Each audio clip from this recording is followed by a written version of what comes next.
कायेन मनसा बुद्ध्या केवलैरिन्द्रियपि योगिनः कर्म कुर्वन्ति संगम त्यक्त्वा आत्मशुद्धये। पिछले जब सुने थे कि 5वां अध्याय चल रहा है। अर्जुन जी का प्रश्न था शुरू में कि हम सन्यासी बने संसार में रहकर कर्म करें। भगवान से पूछा कौन श्रेष्ठ है दोनों में। भगवान ने कहा दोनों श्रेष्ठ है, लेकिन चूंकि सब कोई सन्यासी नहीं बन सकता, बहुत टफ है, लेकिन सब कोई अपने घर में रहकर भगवान का भजन कर सकता है। इसलिए यह साधन में सुगम होने से श्रेष्ठ है भक्ति योग करने। फिर भगवान ने कहा जो सन्यासी होता कुछ भी नहीं मानता मैं कर रहा हूँ, देखना सुनना करना चलना फिरना आना जाना ये सब अपने आप इंद्रियों द्वारा हो रहा है। लेकिन जो भक्ति योगी होता है वो हर काम ईश्वर के लिए करता है। ब्रह्मण्याधाय कर्माणि संगम त्यक्त्वा करोति लिप्यतेन स पापेन पद्मपत्र विमामसा। पिछले दिन के श्लोक में इसका विस्तार सुने हैं कि जैसे कमल कीचड़ में रहता है वो संसार से लिप्त नहीं होता, ऐसे ही जो भगवान पर निर्भर हो गए हर काम भगवान के लिए करते हैं, उनमें संसार के कोई भी मोह माया बंधन लिप्त नहीं होता।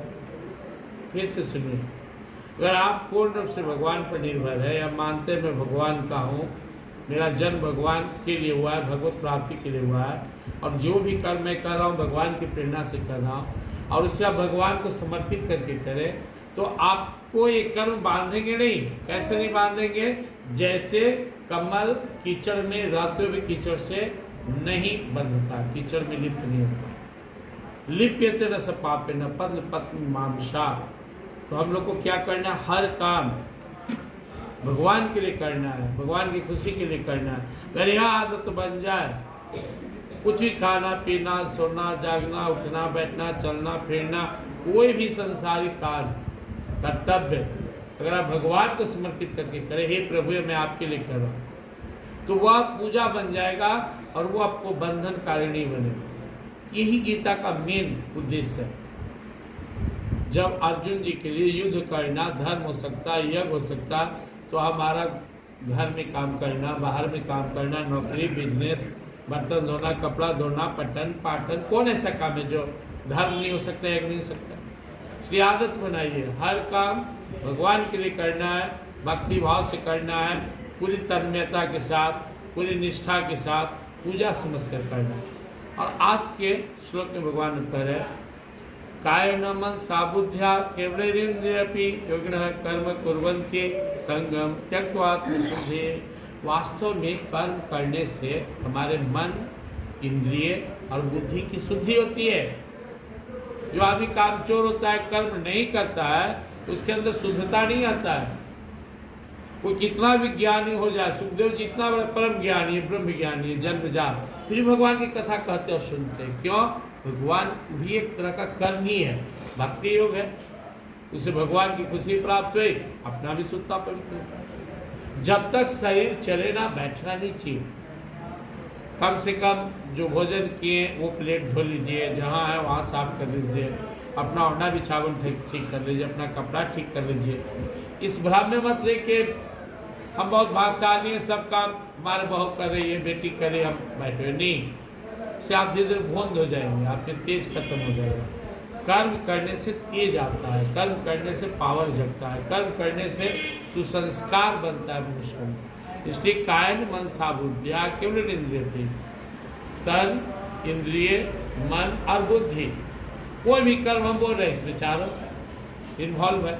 आप सुन रहे हैं इसमें चारों इन्वॉल्व है। आपका तन यहाँ है, आपका ध्यान मेरी तरफ है, इंद्रिय मेरी तरफ है, कान से सुन रहे हैं, मन यहाँ है और बुद्धि उसको एक्सेप्ट कर रहा है। वो भी खाना पीना सोना जागना उठना बैठना कुछ भी करते हैं।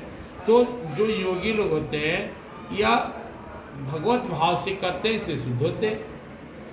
आप हर काम लोभ से लालच से करते हैं, काम कर रहे मन लायक नहीं हुआ तो रो रहे हैं, किसी को गलिया रहे हैं कि काम ठीक नहीं है, किसी को दोष दे रहे हैं, इस आपका मन गंदा होता है। काम हम कर रहे हो आप कुड़ रहे हो, इससे फायदा क्या?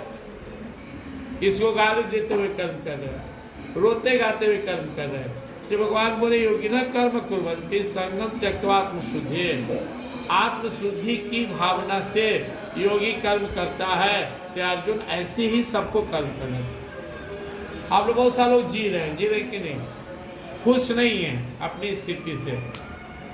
तो जब जब आप घुटते हैं, जब जब आप कूढ़ते हैं, जब जब आप किसी को गलियाते हैं, रोते गाते, तो आपका दिल गंदा होता है।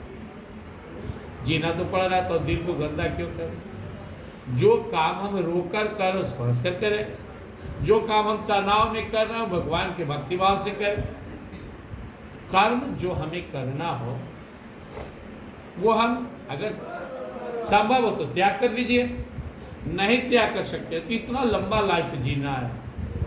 अब किसी को परेशानी है, भोजन बनाना ठीक नहीं है, रोज बनाना पड़ेगा, तो धीरे उसका दिल गंदा हो जाएगा, चिढ़ने कूड़ने लगेगा। लेकिन जो आदमी समझता है कि नहीं यार मेरा भगवान की कृपा है, मुझे एक अवसर मिला है भोजन बनाने का, जो मेरे परिवार में प्रभु रूपी है, सारे लोग के अंदर में तुम्हारे प्रभु ही हैं, उनको प्रसाद खिलाने का मौका मिला, तो अगर रोज भक्ति भाव से भोजन बनाए तो धीरे धीरे उसका दिल पवित्र होते जाएगा और उन्हें भगवान का अनुभव होने लगेगा। कोई भी काम आप कर रहे हैं, सत्संग ही कर रहे हैं, पूरे निष्ठा से कीजिए। भगवान की कृपा से हमें अवसर मिला है, इसके माध्यम से हमें भगवान की कृपा प्राप्त करना है, ये सत्संग आपको तारने वाला बन जाएगा। अब बोझ समझकर कोई करे पड़ेगा, अच्छा नहीं लगे। मेरे अंदर पहले गीता सुनाने का बहुत चाव भाव रहता था। गुरुदेव ने कहा खुद जाना नहीं, चल दिया सुनाने तो भाव में कमी है। फिर भार पड़ने लगा, भार पड़ने लगा तो धीरे धीरे से मिटेगा। अब यहाँ अच्छा लगता है, और कहीं बहुत भाव से कोई बुलाए तो ठीक है, नहीं तो भावना नहीं उठती है। अंदर में लगता है चलो पहले खुद को जानना चाहिए, लेकिन ये भी अंदर में भावना रहता है कि अच्छा काम है, इसलिए अगर कहीं बहुत कोई आग्रह किया तो जाने में प्रॉब्लम नहीं है। लेकिन ऐसे मेरे लिए बहुत आनंद का काम नहीं रहा। आप सब सुनते हैं, हम अपने लिए भी आते हैं, ठाकुर जी को सुनाते हैं। तो अगर भाव पवित्र है, भावना अच्छा है, तो काम में आनंद आएगा। और अब गुरुदेव का कहने का भाव भी सही था, हम जाने नहीं और झूठा अल्लाह कर रहे तो जिंदगी भर ऐसे ही रह जाएंगे। हमें भी प्रयास करना चाहिए। अब कोई टीचर हो गया और उसे खुद ही पढ़ाने नहीं आता, खुद ही विषय का जानकारी नहीं, तो हमारा चूंकि नियत है ठीक है, इसलिए उन्होंने फिर परमिशन दिया, ठीक है सीमित भाव में करो, क्योंकि हमारी भावना स्वार्थ से है नहीं। भगवत गीता है भगवान श्री कृष्ण की खुशी के लिए यहाँ पे मैं आ रहा हूँ या कहीं भी जाता हूँ, इसमें कोई स्वार्थ नहीं है, इसलिए चलो इससे मुझे लाभ मिल रहा है। लेकिन अगर यही लोभ लाभ से होता है ना, तो फिर यह हानि करता, बंधनकारी हो जाता। तो हमें याद रखना है, कर्म करना है, कर्म ना करने से कर्म करना अच्छा है। कुछ भी करते रहिए, माला ही जपिए, पाठ कीजिए, घर में थोड़ा कुछ गंदगी उसको चुन लीजिए, घर में बहू काम में लगी हुई है, बच्चे को खिलाइए, उसके साथ खेलिए कूदिए।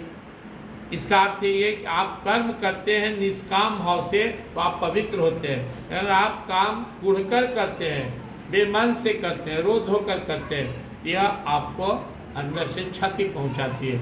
इसलिए भगवान ने कहा जो कर्म करना ही है तो आप समर्पित भाव से करें, पूरे खुशी के साथ करें, आनंद के साथ करें, आदत बना लीजिए।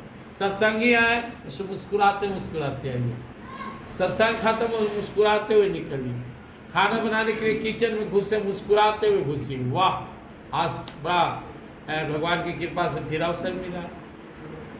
कभी कभी मैं बहुत से आप सत्संगी लोग से भी, जो हमारे बीमार रोगी थे, उनसे मिलने का अवसर मिला और लोग से मिलने का अवसर मिलता है।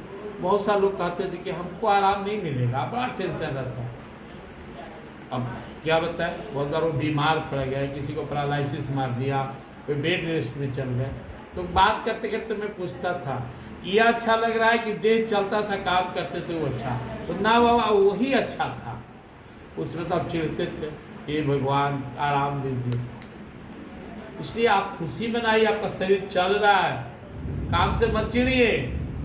भगवान ने करे कोई दिन आ जाए कि आपको एक लोटा पानी के लिए भी दूसरे पर आश्रित रहना पड़े, इसलिए भगवान से मनाइए मेरा देह चले, अपनी और दूसरे की भी सेवा करे। क्योंकि बेड पे असहाय होकर पड़ा रहना उचित नहीं है। ये जो कर्म करता है ना, भगवान उसको सपोर्ट करते हैं। अंदर से कर्म करते रहना है, पवित्र भाव से करना है, भगवान के लिए करना है, अपने लिए, अपने स्वार्थ के लिए नहीं, ईश्वर के लिए करना है। प्रेम श्री वृंदावन।